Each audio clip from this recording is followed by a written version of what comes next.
जनता को भ्रमित कर रहे हो कि गुरु नाम दे तभी बात बने। राम राम तक घर बैठ के भी कर ले, कोई कर ले, इसमें क्या क्या दिक्कत आती है। आप लोगों ने तो अपनी रोजी का जीविका बना रखी है दुनिया को भ्रमित करके। अपने आत्माओं परमात्मा जगह जगह आते रहते हैं, अपनी प्यारी आत्माओं को समझाते रहे हैं। कहीं भी जाकर वो किसी साधु संत के रूप में कुछ दिन रहते थे, फिर चले जाते थे। वहाँ जो पुण्य आत्मा होती थी वो आ जाती थी, उनसे आशीर्वाद से धर्म पुण्य करवा कर उनको चार्ज कर जाते थे। इस समय के लिए वो भक्ति को जीवित रखना चाहते थे। तो परमात्मा यानी उस संत जी ने कहा कि राजन, एक विस्तार के साथ आपको बताना पड़ेगा। अब 2 शब्दों में इसका उत्तर मैं दे नहीं सकता, और मुझे और भी बहुत भगत बैठे, इनसे मिलना है। मैं कभी आपके घर आऊँगा तब इसका उत्तर दूंगा। राजा ने सोचा, और अच्छा वहाँ आराम से इसका मगज चाटूंगा, वहाँ जाएगा तो अच्छी बात है, ठीक है जी। समय बता दिया कि उस दिन आऊँगा, तीसरे दिन, और इस समय आऊँगा। अब राजा इंतजार कर रहा था, और रास्ते में पहरेदारों उन जो खड़े थे सैनिक अंगरक्षक, उनको बोल दिया था कि साधु आएंगे, उनको आने देना, रोकना नहीं। स्वयं सिंहासन पर विराजमान होकर बैठा था, सामने आसपास मंत्री खड़े थे, सैनिक अंगरक्षक खड़े थे राजा के। अब ज्यों ही संत जी वहाँ राजा के पास पहुँचे, वहाँ सैनिक खड़े थे, सिपाही खड़े थे। उन सिपाहियों से संत ने कहा कि इसे अरेस्ट कर लो, इसको गिरफ्तार करो। किसको? राजा को। राजा की तरफ संकेत कर रहा था कि सैनिकों, इसे गिरफ्तार करो। एक बार कहा, राजा ने सोचा वैसे मजाक कर रहे हैं। दूसरी बार सीरियसली कहा तो राजा ने सोचा ये तो भी बकवाद कर रहा है। तो राजा ने कहा कि सैनिकों, इसको अरेस्ट करो।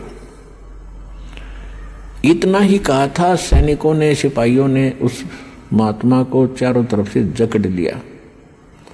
अगले आदेश की इंतजार कर रहे थे कि इसका क्या करें।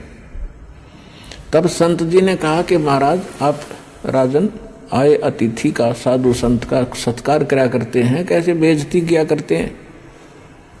तो राजा ने कहा कि आप बात ही कुछ ऐसी कर रहे हो जो ऐसे व्यक्ति को क्या सत्कार दिया जाए, आप क्या बकवास कर रहे हो।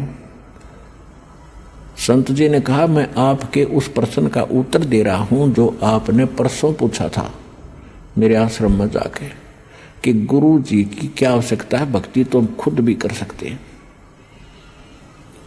राजा बोला, ये खाक उत्तर दिया, तो आप तो मेरी गद्दी पर कब्जा करना चाहते हो कि तेरी गद्दी को तो मैं थूकूं भी को नहीं। पर बात सुनने में जो बात बताना चाहता था कि जैसे आज आपके वर्ड में पावर है, आपके शब्द में शक्ति है।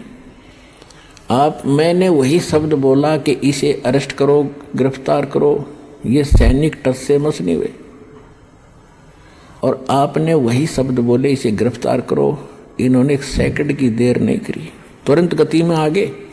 इसी प्रकार संत के शब्द में शक्ति होती है।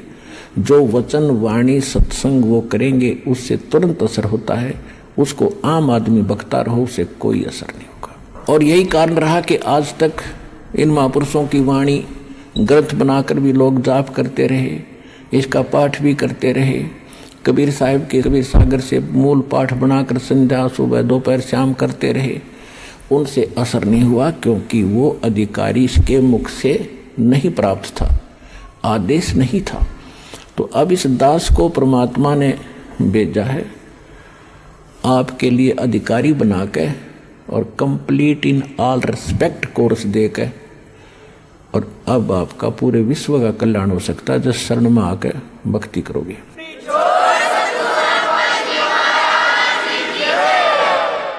तो प्रसंग चल रहा है कि ऐसे इस दास से प्राप्त मंत्र के लेने से फिर आपको विशेष लाभ होगा, और तभी ये आपकी भक्ति और आपके रोग, आपके संकट, आपके निवारण होंगे। करेगा भगवान, कबीर साहब करेंगे, लेकिन नियमत आज इस दास को बना रखा है। इसके अतिरिक्त कोई और नकली अपने आप कोई संत महंत बनकर ये मंत्र देने लगेगा, वो इस मानव समाज का जबरदस्त शत्रु समझ लेना। अपना जीवन नाश करेगा, और 10, 20, 100, 200 नोट डुबो देगा। तो ऐसे व्यक्तियों से भी आपने सतर्क रहना है।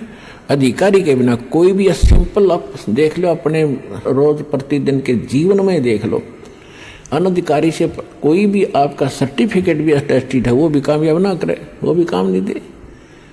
और हम तो एक इतने अनमोल जीवन के साथ सौदा कर रहे हैं और इसको ऐसे सहज में ले रखा हमने, क्योंकि हम इससे परिचित नहीं।